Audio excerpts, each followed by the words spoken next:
Hello दोस्तों आज हम लोग पढ़ने वाले हैं इन्वायरमेंटल साइंस का यूनिट 1 इंट्रोडक्शन का। ये पार्ट 1 है। ये सारे ब्रांचेस के लिए बीटेक बीएससी पॉलिटेक्निक बीसीए वालों के भी यार इक्वली हेल्पफुल है यार। तो चलो शुरू करते हैं। आज हम लोग पढ़ने वाले हैं इंट्रोडक्शन टू एनवायरमेंटल साइंस। हम इसमें क्या क्या पढ़ेंगे अपन ने यहाँ पर स्लाइड में लिख रखा है। What is ecology, branches of ecology, ecosystem and it's components. तो यार हम लोग अब पढ़ने वाले हैं व्हाट इज़ इकोलॉजी, कि भाई इकोलॉजी है क्या। अब डेफिनेशन देख लेते हैं। डेफिनेशन क्या लिखा है, ecology is the branch of science which studies the relationship between the environment and living beings. यानी ये वो साइंस की ब्रांच है जो हमें इन्वायरमेंट और लिविंग बींग्स के रिलेशनशिप के बारे में बताती है, उसे हम इकोलॉजी कहते हैं। ठीक है, तो यार इकोलॉजी ग्रीक वर्ड से बना है जिसमें ओइकोस का मतलब होता है प्लेस टू लिव, जहाँ पर हम रहते हैं, रहने का स्थान। लोगोस इज साइंस, मतलब कि विज्ञान। सिंप्लीफाइड मीनिंग भी यहाँ नीचे लिख रखा है। Ecology means how living beings interact with their habitat. यानी कि क्या हम यहाँ पे कहना चाहते हैं कि इकोलॉजी का अर्थ यह है कि जो लिविंग बींग्स है यानी जीव है वो अपने हैबिटेट, जहाँ पे वो रह रहे हैं, जो उनका आवास है, उनके साथ कैसे इंटरेक्ट कर रहे हैं, कैसे उनसे संपर्क करते हैं। Branches of ecology. तो दोस्तों अब हम लोग पढ़ने वाले हैं इकोलॉजी की ब्रांचेस, इकोलॉजी की शाखाएं। 2 मेन पार्ट्स। तो यहाँ पर बेसिकली 2 मेन पार्ट्स होते हैं इकोलॉजी के। फर्स्ट होता है हमारा ऑट इकोलॉजी और दूसरा होता है हमारा साइन इकोलॉजी। हम लोग पढ़ते हैं ऑट इकोलॉजी को।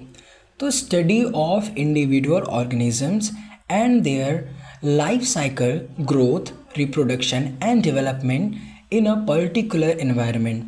यानी कि एक किसी खास इन्वायरमेंट में एक लाइफ साइकिल, ग्रोथ, रिप्रोडक्शन और जो डेवलपमेंट होता है उसके बारे में हम लोग पढ़ते हैं। किसमें? ऑट इकोलॉजी में। ठीक है, फिर है second point, focused on one species. किसी एक ही स्पीशीज़ या प्रजाति पर हम केंद्रित रहते हैं, फोकस्ड रहते हैं। सेकेंड है synecology, study of mutual relationship between organisms in community and ecosystem. क्या बोला है कि कम्युनिटी यानी जो समुदाय है एंड इकोसिस्टम्स, इनके बीच का जो रिलेशनशिप है उसकी स्टडी करना। ठीक है, focuses on group of different species, यानी कि जो डिफरेंट स्पीशीज़ है उन पर भी फोकस होता है। क्या? Synecology. तो बेसिकली एक डिफरेंस भी है ऑट इकोलॉजी और साइन इकोलॉजी में। तो यदि आपके एग्ज़ाम में डिफरेंस आता है तो आप डिफरेंस भी यहाँ पे लिख सकते हो। अब हम लोग पढ़ने वाले हैं what is an ecosystem. Ecosystem के बारे में हम पढ़ेंगे। तो सबसे पहले इसकी डेफिनेशन देख लेते हैं। An ecosystem includes all living things, plants, animals, micro organisms in a given area interacting with their non living environment, sunlight, air, water, soil and climate. Okay, तो क्या बोला गया है यहाँ पे कि जो इकोसिस्टम है वो किसी एरिया में जितने भी हमारे लिविंग बींग्स हैं, जैसे कि पौधे हो गए हैं, जानवर हो गए, माइक्रो ऑर्गेनिज्म यानी सूक्ष्म जीव हो गए हैं, उनके और जो अजीवित पर्यावरण है यानी कि नॉन लिविंग एनवायरनमेंट, जैसे कि क्या क्या हो गया आपका नॉन लिविंग एनवायरनमेंट जो हमारे लिए इम्पॉर्टेंट है, जैसे कि सनलाइट हो गया, सूर्य का प्रकाश, एयर, वाटर, सॉयल, क्लाइमेट यानी कि पृथ्वी, वायु, जल, मिट्टी, जलवायु, ये सब इसमें शामिल रहता है। ठीक है, इकोसिस्टम में बोथ लिविंग थिंग्स और नॉन लिविंग थिंग्स। और इकोसिस्टम 2 वर्ड से मिलके बना है। इको यानी कि एनवायरनमेंट, हमारा पर्यावरण, और सिस्टम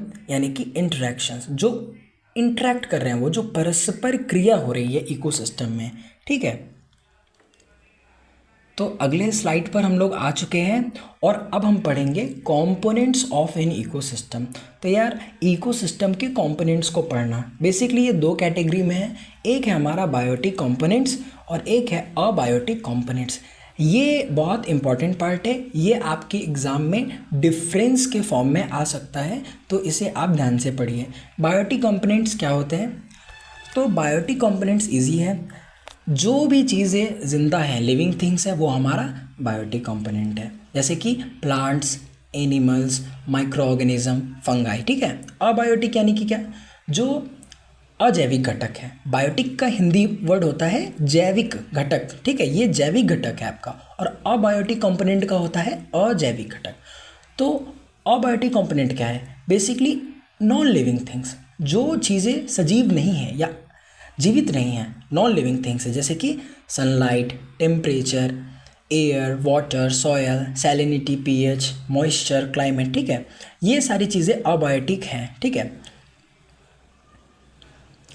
और अबायोटिक कंपोनेंट में कुछ इनऑर्गेनिक मैटर्स भी होते हैं, जिनके एग्जांपल्स हैं H2O वाटर। वाटर तो हम सभी जानते हैं, ये हमारे लाइफ में बहुत इंपॉर्टेंट है, पानी के बिना कोई जिंदा नहीं रह सकता। Nitrogen, hydrogen, oxygen, sulphur, phosphorus. Although एक फैक्ट ये है कि these element cycle in nature are essential for life, यानी कि ये जो भी एलिमेंट्स हैं हमारे एटमॉस्फेयर में, जो ये साइकिल कर रहे हैं, ये हमारे लिए बहुत इंपॉर्टेंट है। आगे चल के आप कई साइकिल्स पढ़ोगे, जैसे कि वाटर साइकिल, नाइट्रोजन साइकिल, और ऐसे बहुत सारे साइकिल्स हैं जो हम देखेंगे नेक्स्ट पार्ट में। Till then, thank you.